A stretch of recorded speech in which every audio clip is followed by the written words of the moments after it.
East India company نے یہ اعلان کیا کہ جہاں بھی مولوی ملے پکڑو اور مار ڈالو۔ چنانچہ مولوی کون ہے، اس کی علامت و پہچان یہ بتائی گئی کہ جس کے منہ پر داڑھی ہو یا لمبا کرتا ہو۔ 50,000 سے زیادہ داڑھی کرتے والے اس کے بعد پورے ملک میں قتل کیے گئے۔ دلی اور اس کے قرب و جوار میں جہاں علماء کا گڑھ ہوا کرتا تھا، بڑے بڑے علماء پائے جاتے تھے اور بڑے بڑے کام ہوتے تھے، ان علاقوں میں یہ پوزیشن ہو گئی تھی کہ لوگ اپنی میت کو لے کر گاؤں گاؤں گھومتے تھے کہ شاید فلاں گاؤں میں 12 علماء تھے، شاید کوئی وہاں مل جائے، وہاں پہنچتے تو کوئی نہیں ہے۔ دوسرے گاؤں میں گئے، تیسرے میں گئے، اور جب لاش میں سے بدبو اٹھنے لگتی تھی تو بنا جنازے کے دفن کر دیتے تھے۔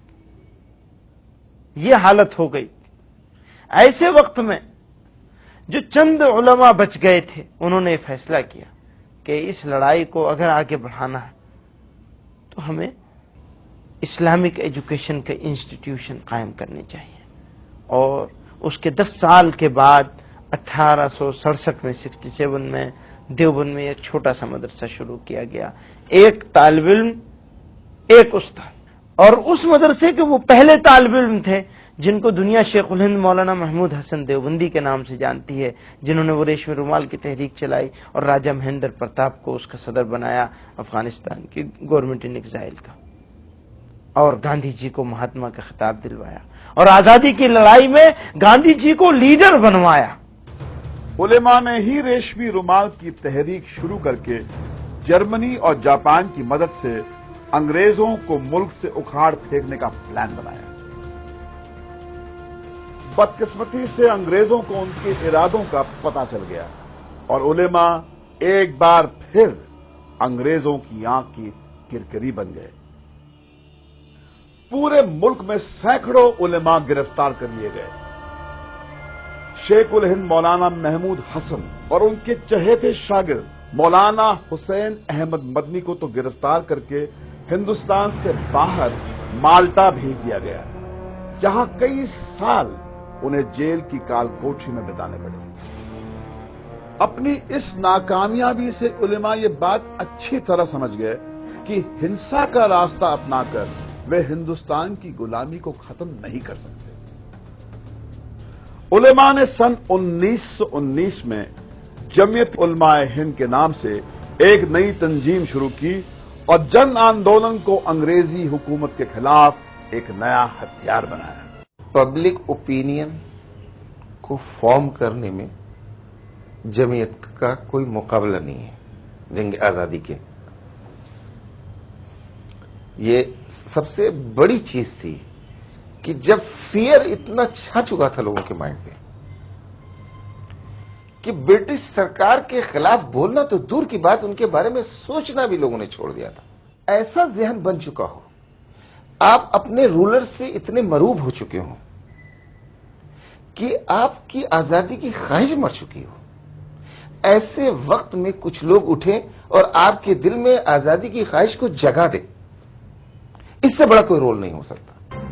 گاندھی جی کے ساتھ جنگ آزادی کے ہر مورچے پر جمعیت نیتا قدم سے قدم ملا کر چلتے رہے۔ 5 اگست 1942 کو جمعیت نے جب سب سے پہلے انگریزوں بھارت چھوڑو کا نعرہ دیا تو پورے ملک میں انگریزی حکومت کے خلاف لوگوں کا ایک ایسا سیلاب امڑ پڑا کہ آخرکار انہیں ہندوستان کو آزاد کرنا ہی پڑا۔ لیکن بٹوارے کے مدعے کو لے کر جگہ جگہ بھڑکے قومی دنگوں نے اس ہندو مسلم ایکتا کو سب سے زیادہ نقصان پہنچایا جس نے انگریزوں کو ہندوستان سے باہر کھدیڑ دیا تھا۔ جمعیت نیتا مولانا حسین احمد مدنی نے پورے ملک کا دورہ کیا اور مسلمانوں سے اپیل کی کہ وہ مسلم لیگ کے بہکاوے میں نہ آئیں۔ وہ تو یہی کہتے تھے کہ تم لوگ دھوکے میں مبتلا اور ملک کو تباہ کر رہے ہو اور بہت بڑا قتل عام ہوگا۔ جمعیت تو بہت مخالف تھی پاکستان بننے کے، بہت زیادہ شدت کے ساتھ مولانا حفیظ الرحمان جو مجاہد ملت گزرے ہیں، گاندھی جی کے بہت قریب تھے، بہت کوشش کرتے رہے وہ گاندھی جی سے کہ پاکستان کو تسلیم نہیں کرنا چاہیے، اور جلسوں میں بڑے بڑے جلسوں میں شدید مخالفت کرتے رہے، پاکستان نہیں بننا چاہیے۔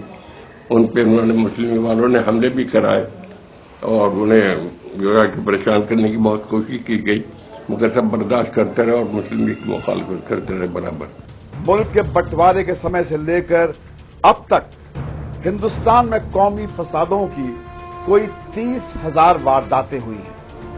سرکاری آنکڑے بھی اس بات کے گواہ ہیں کہ ان سبھی دنگوں میں مارے گئے لوگوں میں 85% سنکھیا مسلمانوں کی ہی ہے۔ آج بھی تعلیم اور ترقی کے بجائے مسلمانوں کے سامنے سب سے بڑا مسئلہ اپنی حفاظت کا ہے۔ مٹھی بھر مسلمانوں کے ہنسا کی کسی واردات میں شامل ہونے کے شک کی سزا پوری قوم کو دی جاتی ہے، ان کا قتل عام ہوتا ہے، ماں بہنوں کی عزت لوٹ لی جاتی ہے، دنگائیوں سے جان بچانے کی بجائے پولیس اور سرکاریں خود مسلمانوں کی جان کی دشمن بن جاتی ہیں۔